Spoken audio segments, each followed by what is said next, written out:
Hey creative friends, welcome to my channel and welcome to Fermented February. I am so excited about this collaboration because it makes me ferment things, because generally I go through spurts. Like I'll ferment a whole bunch of stuff and then I don't ferment for a while, and then I ferment a bunch of stuff and I don't ferment for a while.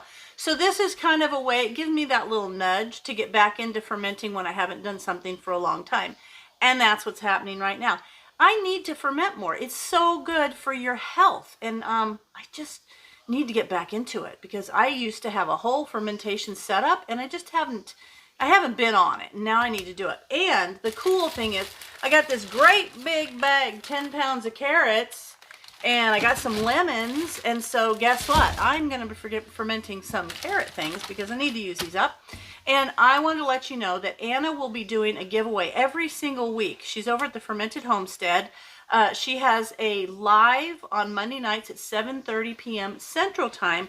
And so she's going to be doing a giveaway every week from the previous week's comments on videos. So you want to make sure that you watch them all every week and make your comment. And then at the end, there's going to be a big giveaway, which is super cool. And I really appreciate you, Anna, for inviting me to do this and doing all these cool giveaways too. Just so much fun. And so the prizes will be chosen from a random video and awarded to a random comment on one of those videos. So be sure and watch and check it out. And so that you know where to go look, down in the description will be a whole list of all of the participants. So you can click right over to their channels and then subscribe and hit the little bell, and then you'll get a notification when they post their video over the month, and you'll be able to check it out, make a comment, and then not only just participate and learn, but also have that comment in there for could be chosen for the drawings. It's pretty exciting. So the giveaways are also going to include some amazing things: some books, fermentation books and supplies, some gift certificates. And the grand prize is one of those super cool water crocks. I have a couple of those and they're amazing. They're very, very cool. So the collaboration is cool because it's not just for beginners and people, it's for everyone from beginners all the way up to super skilled and experienced fermenters. It's a great way to get started if you've never done it before. And it's also another way to discover other awesome channels that are doing some cool fermentation things. So I probably said cool a whole bunch, but that's because that's what this is. So just so that you know, my recipes are going to be out of this book. I love this book, and they've got some really great ones in here for carrots, and I have all these carrots. So I want to show you something that I'm going to be using for my video. So let me get this set up, and I want to show you a couple of the things, why I'm doing the videos the way I'm doing them. All right, I want to dabble in a lot of different types of ferments, and so I'm going to do smaller batches. So I've taken the recipes and kind of cut them down by about 25% so that I can make a smaller batch. But in these videos, I'm going to be doing different tops. First of all, I have these jars. These are just cute. I think they're cool. These are called a squatty pint. It's a whole pint. So instead of using the taller pint jars, I'm going to use this one. I also have the glass weights that go inside, and there'll be links in my description where you can purchase these things. But these will weigh the food down, and I've got one of those for each of these little squatty pint jars. But as far as the tops, I'm going to be using, this is one of the tops. You can pop it on there, and this is an old ring, so I wouldn't use this for canning, but I can use this for the top of this. But this has a little hole in it, and you can see that's going to let out the air and the gases, I mean, as it ferments. So I'm going to use that on one of them. I'm also going to use this. This is my favorite because it's entertaining to me. So this one you fill with water or brine, and the gases come up and they go down here, and then all of a sudden you'll get a little bloop, and it'll be a little gas bubble. Those are kind of fun. The other one I'm going to use, on this one, I'm going to use my quart jar, but this is from the ball fermenting kit, I think it is, and it has a top that has a little valve right here that the gases will pop out of. It's just like it pops up. You can see there's little holes, and the gases will come out of there. And it's got this spring-loaded thing that holds the food down under the brine. So I'm going to do those three tops. So one of the reasons I chose these recipes is so that I can just play with those tops.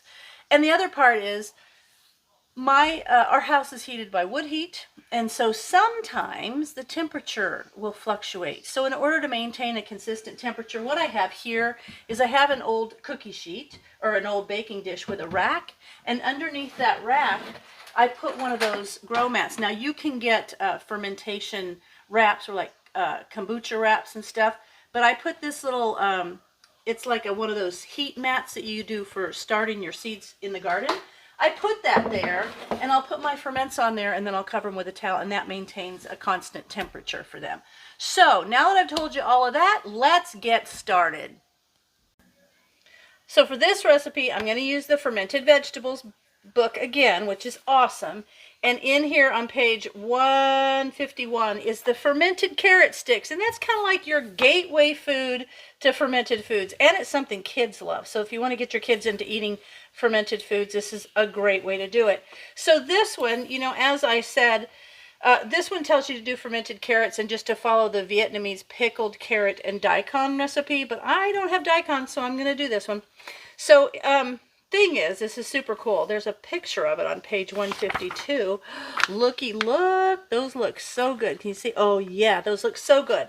And so basically with this one, it's doing a large amount as well. It's like for a vessel that's 2 quarts or larger. I am going to do this little 1 quart jar. I've got my 1 quart jar, and I'm going to be using the ball little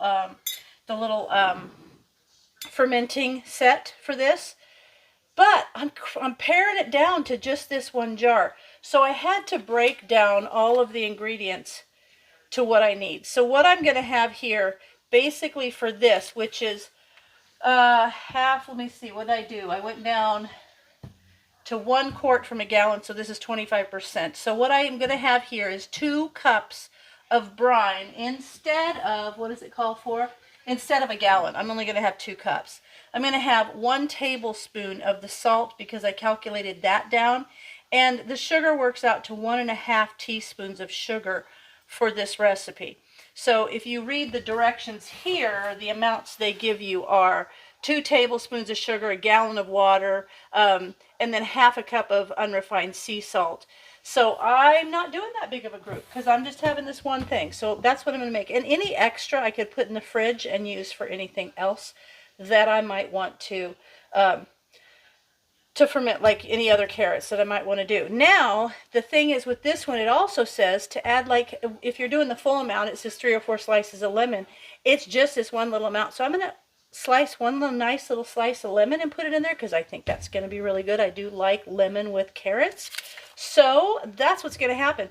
And these are nice big ones. So I'm just going to peel these and then I'm going to cut them to size and basically just do enough to fill the jar. So I'm not weighing those out specifically.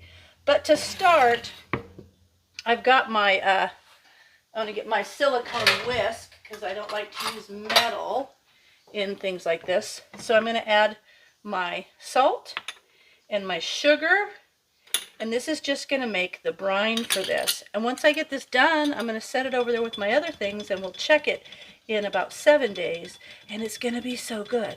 These will be a terrific thing to have with a salad or just a snack.